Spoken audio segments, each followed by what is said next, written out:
All right. Well, who is Shirtless Cory? Tell us a little bit about you, who you are, and how you got into the laundromat industry. Well, I have a beautiful little family. Got two boys. They're 10 and 8, very athletically gifted. Coach their baseball, coach their football. My wife coaches their basketball. She's got a couple state rings she likes to brag about. And I got a 3-year-old daughter, which just, she's a daddy's girl. Like, she knows how to steal my heart. And I started my journey 10 years ago, just right after we got married.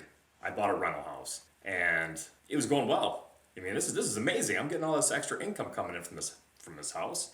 And well, if I have two, I'll have twice the income. So I started acquiring these properties as we went along. Got into some small multifamily apartments, doing well. But the problem is tenants don't always take care of the properties, and you're gonna have the headaches. And it's like, you know what I need to do is get into the commercial business. I need to get some commercial properties, and they're gonna take much better care of their properties. I mean, it's a business. So I was looking, and then it fell to the wayside. And then I had raccoons in my attic.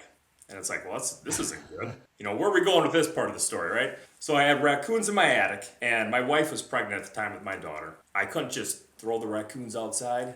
You know, we had to give them to like an animal sanctuary, you know, a town away, had to drive out there.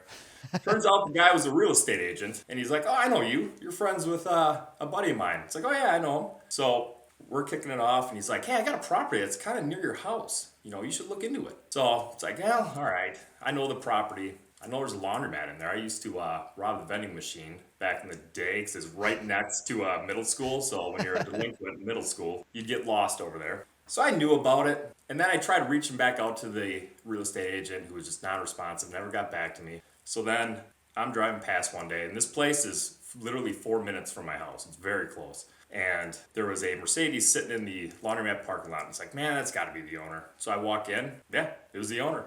Had a great conversation with him. We started talking about the building and what it was getting for revenue, and kicked it off, and we made the deal between him and I. And it was one of those things where he's like, well, it's goofy with this property. You kind of got to own and operate the laundromat.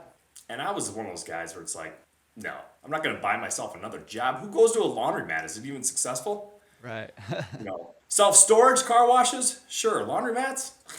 So he's telling me, well, I tell you what you can do. Run it for like 2 months. If you don't like it, you can lease it out to the ice cream shop owner that's one of my tenants. He's like, he'll be more than happy to take it over. You probably get $1,000 a month rent for it. So it's like, well, all right. So now we're doing all the financing things. And I was trying to, for like tax reasons, buy the laundromat separate Right. instead of like bundled all together. Lump sum. Then Yeah. he came to find out, because I'm a newbie to this commercial world, and they're like, well, if you're gonna buy the business, you got to have 30% down on it. It's like, oh, that's more down payment than what I'm willing to do. So we lumped it all together, and I acquired the property, and I ran it for about 2 months. Well, let's get to a good part of the story. Okay. Day one of the closing. I thought the raccoons was the good part of. Well, that's So, how it all got started. okay. Yeah, raccoons in the attic. Yeah. So it's day one of owning this property. We close at 4 o'clock. I meet the owner over there. He hands over just a bundle of keys. He takes out all the quarters. I buy the quarters from him. You know, we're ready to rock. Place is clean. It's unattended laundry. Awesome. Well, I like to be a big shot, at least pretend it. So when we got home that night, you know, it's about 9 o'clock at night. I made my wife a margarita. And to feel special, I smoke a nice fat cigar, right? Oh yeah. Big Yeah, way. it took me like 7 minutes to get this thing lit, and boom, my phone rings. What is this? Hey, is this the owner of the West Side Laundry? It's like, yeah. It's like, yeah, my clothes are stuck in the washing machine. It's like, well, that's not good. So I can't put the cigar out. I jump in my big white truck, fly down there. So here's this Russian mafia looking guy rolling in his truck. I had a shirt on, cut off sleeves, Okay. cigar smoke rolling out of the truck. Put the cigar down. We walk in there. And she's like, yeah, they're stuck. And it's like, yeah, they certainly are. I'm trying to jiggle a handle. It's not opening. And she's like, well, do you know how to fix it? It's like, nope. Do you know how to fix it? And she's like, no, I don't. It's like, well, we're going to learn together. So I'm trying to figure it out. You know, what do you do? Oh, let's just shut off the power. That works on computers, right? You just Yeah. kill it for 10 seconds and it Yeah. Yeah. fires back up. Well, that didn't work. So now it's like, well, I got to call somebody. And I have no idea who I'm going to call. No idea.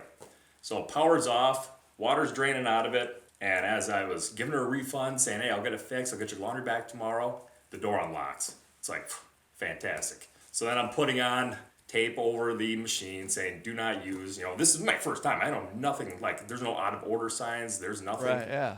So we got her going. And one of my favorite parts of that made me just fall in love with Laundromat, was pulling out the cash drawers and getting all those quarters and dumping them right back in the machine and taking the cash out. It's like, man, this is simple. Yeah. Like this is costing me 5 hours a week in just cleaning this laundromat. And then I was a big fan of just speaking to the customers, building that relationship, and then fell in love. So that's how That's we got started.